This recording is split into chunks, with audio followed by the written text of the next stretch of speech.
Il nostro magazine, Veneto Economia, racconta storie da questo territorio, storie di crescita, di rinascita, e le Innovation Stories, il format che domani comincia nel contesto della Padova Innovation Week, è tutto questo.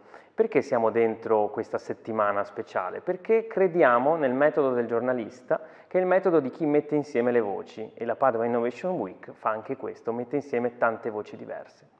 Cosa sono le Innovation Stories? Sono momenti brevi, conviviali, dentro la torre della specola che siamo riusciti ad aprire per i padovani, per chi vorrà partecipare, momenti in cui chi ha saputo costruire qualcosa racconta quali sono i suoi segreti. Innovazione e condivisione sono il cuore delle nostre imprese, sono il cuore delle imprese che ce la fanno.